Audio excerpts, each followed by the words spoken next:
సంకల్పాన్ని ముందుకు తీసుకుపోవడం కోసం వెంకటేశ్వర స్వామిని ఆశీర్వదించమని కోరుకున్నాను. వెంకటేశ్వర స్వామి తిరుమల తిరుపతి దేవస్థానం ఒక విషయం కూడా గుర్తుపెట్టుకోవాలి. తిరుమల ఒక పవిత్రమైన దివ్యక్షేత్రం. ఈ పవిత్రమైన దివ్యక్షేత్రాన్ని అపవిత్రం చేయడం భావ్యం కాదు. తెల్లవారుజామున 3 గంటలకు సుప్రభాత దర్శనానికి వస్తే వైకుంఠం అంటే మనకు తెలియదు, పుస్తకాలను చదువుతాం. వైకుంఠానికి పోవాలని కోరుకుంటాం చనిపోయిన తర్వాత. ఆ సమయంలో ఇక్కడికి వచ్చి వెంకటేశ్వర స్వామి దర్శనం చేసుకుంటే వైకుంఠంలో ఉన్న అనుభూతికి కలుగుతుంది. నేను ఎన్నోసార్లు ఫీల్ అయ్యా, ఇప్పుడు కూడా ఫీల్ అవుతున్నా. అందుకే నేను ఇక్కడికి వచ్చినప్పుడు అన్ని విషయాలు మర్చిపోయి ఒక పవిత్రమైన భావంతో పోవాలి. ఒకే స్లోగన్ ఉండాలి. ఏడుకొండలవాడ వెంకటరమణ గోవింద గోవింద తప్ప, ఓం నమో వెంకటేశాయ తప్ప వేరే స్లోగనే ఉండకూడదు, వేరే వ్యక్తి జ్ఞాపకం రాకూడదు.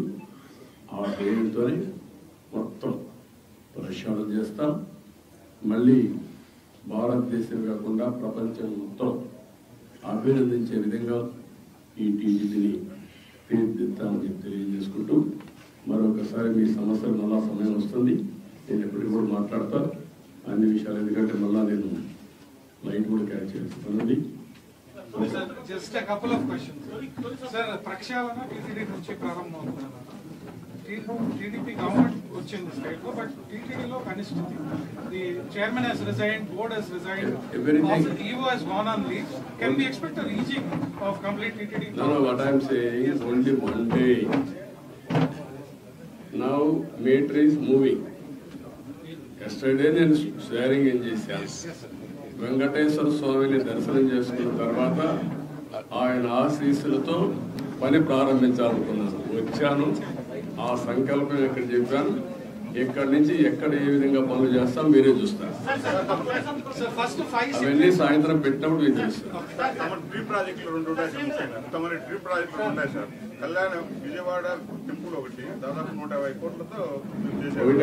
అది ఒకటే కాదు, చాలా ఉన్నాయి. అన్ని విషయాలు మాట్లాడదాం, అన్ని మాట్లాడదాం. అవన్నీ ఉన్నాయి.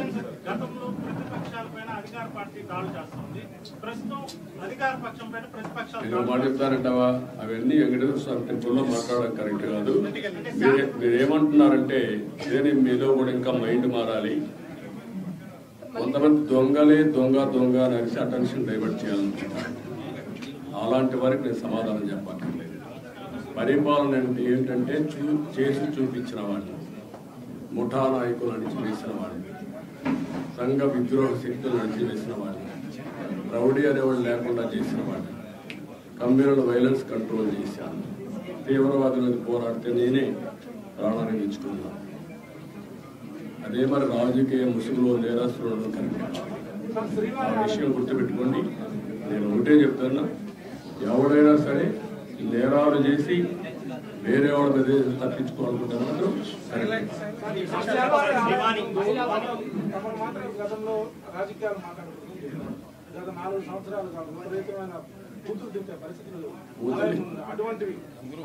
ఒకటే కాదమ్మా, నేను కూడా ఇక్కడికి వచ్చినప్పుడు ఓట్లు అడగడానికి కూడా వీలు లేని పరిస్థితి. ఏది ఎలక్షన్ అప్పుడు కడవప్పుడు నేను ఎప్పుడు రాజకీయం చేయలేదు. అలాంటివన్నీ చూసాం. అది ఒక పీడకలగా మిగిలిపోవాలని కోరుకుంటున్నాను. మీరు మాట్లాడిగారు కాబట్టి చెప్పాను, నేను అది కూడా చెప్పదలుచుకోలేదు. ఇక్కడ ఎవరైనా సరే నేరస్తులు నేరం వేరే వాళ్ళపైన వేయడానికి ముందుగానే ఎల్బీ క్రియేట్ చేయడం, అలాంటి మాత్రం నా దగ్గర జరగవు. Be clear. ఎవడైనా సరే నేరస్తుల్ని నేరస్తులుగానే చూస్తా.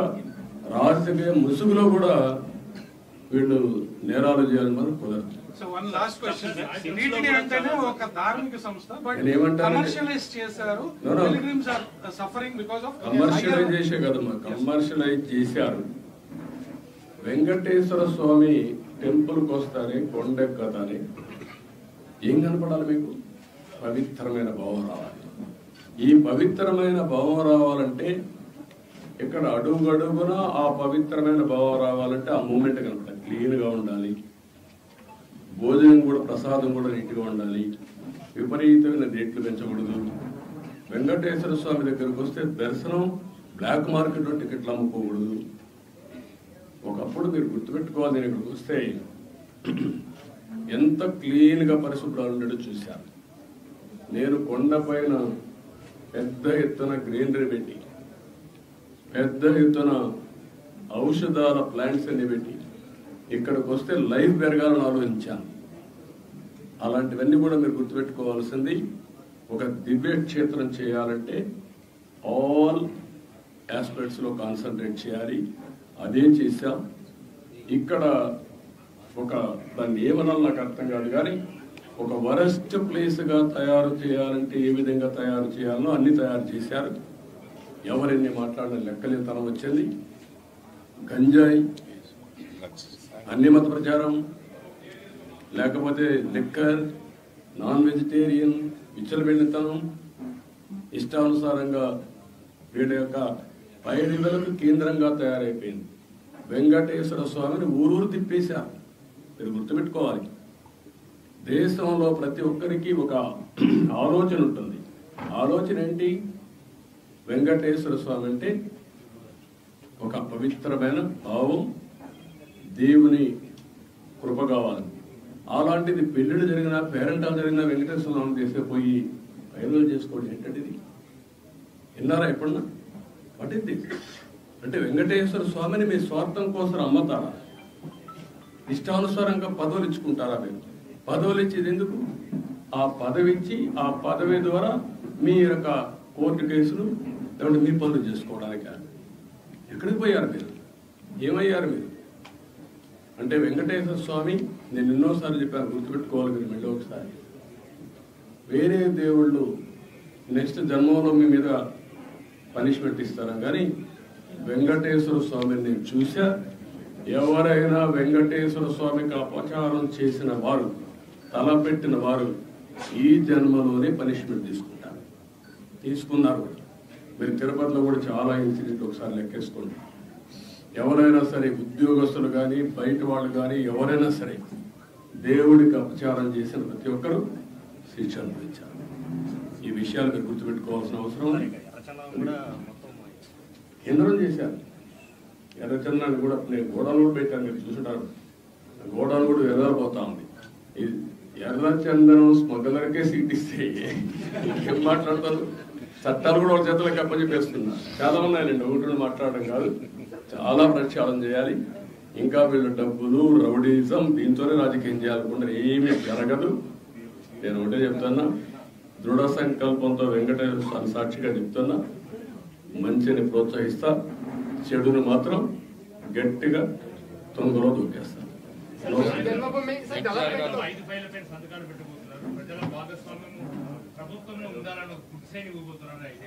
చెప్తారు కదా, అన్ని చూస్తారు కదా, మీరు అన్ని చెప్పాల్సిన భోంచే ముందు రుచేందుకు కాదు. నేను ఒకటే చెప్పా, 1.0 చూశారు, 2.0 చూశారు, 3.0 చూశారు, 4.0 వచ్చాను. ఇప్పుడు మీరు చూడబోతారు. ఇప్పుడు అందుకే అందరికి అప్పీల్ చేస్తున్న, ఆఫీసర్లు కూడా, ఎంప్లాయీస్ కూడా అప్పీల్ చేస్తున్నా, రాజకీయ కార్యకర్తలకు అప్పీల్ చేస్తున్నా. నష్టపోయాం, ఈ నష్టాన్ని రికవర్ చేసుకోవాలి. అందరూ కూడా కలిసి పనిచేద్దాం, ముందుకెళ్దాం. Thank you.